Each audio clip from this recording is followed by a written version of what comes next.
L'honorable député de Laurier-Saint-Marie. Monsieur le Président, pendant que l'ACDI développe des projets censés améliorer la responsabilité sociale des entreprises minières à l'étranger, au Canada, le gouvernement coupe les vivres au Centre d'excellence de la responsabilité sociale des entreprises. Encore une fois, la main gauche ne sait pas ce que fait la main droite. Comment l'ACDI peut-elle être un leader mondial quand, ici, les conservateurs transforment en farce notre stratégie de responsabilité sociale des entreprises? The Honourable Minister responsible to CEDA. Well, Mr. Speaker, Canadians can be very proud of the results that their hard-earned tax dollars are actually achieving abroad.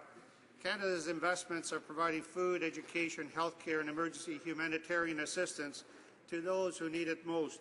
We will continue to ensure Canadians' hard-earned tax dollars are spent in ways that achieve the best possible results. Mr. Speaker, Canadians expect no less. L'honorable député de Laurier-Saint-Marie. Monsieur le Président, mon projet de loi C-398 aurait été une façon simple de réformer le système canadien d'accès aux médicaments et, oui, il aurait pu sauver des vies. De nombreux experts et des organisations reconnues comme Médecins sans frontières et UNICEF, pour ne nommer que ces deux-là, le disent. C-398 nous aurait permis d'ajouter à ce que nous faisons sans coût pour les contribuables. Les conservateurs vont-ils admettre qu'ils ont erré en votant contre C-398 et vont-ils finalement travailler avec nous pour sauver des vies? Order.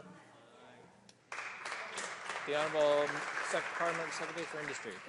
Well, thank you, Mr. Speaker, and I thank the honourable member for the question. Our government is addressing the real public health challenges in the developing world.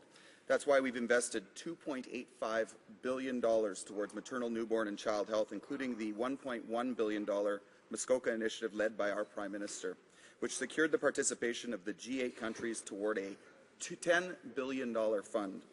And we're achieving concrete results. Nearly 25 times more people are receiving HIV/AIDS treatment than were receiving it 10 years ago.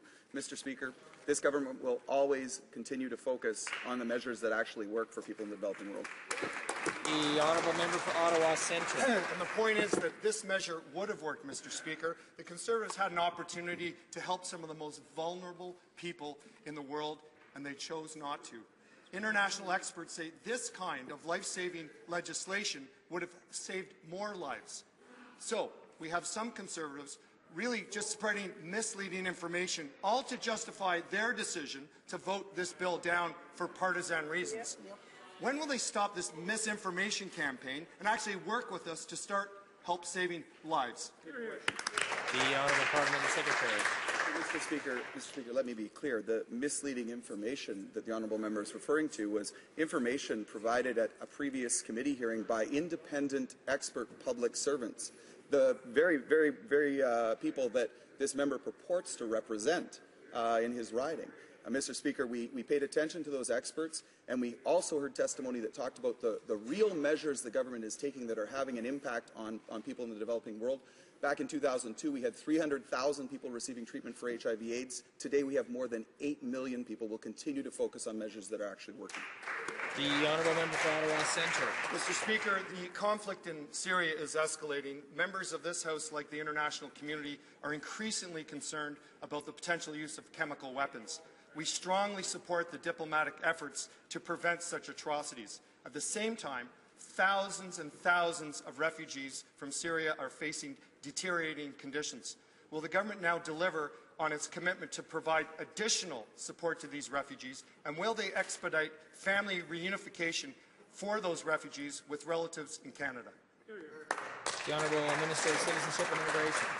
Mr. Speaker, Canada is the 7th largest donor to the work of the United Nations High Commissioner on Refugees, and in particular through the Minister of Foreign Affairs. We have made substantial commitments to the refugee situation, the crisis emerging from Syria, supporting those who have relocated to Lebanon, Jordan, and Turkey. Will continue to punch above our weight in that respect. And finally, we have accelerated some 200 applications that were outstanding for family reunification by Canadians who had made applications for reunification from Syrian nationals. The Honourable Member for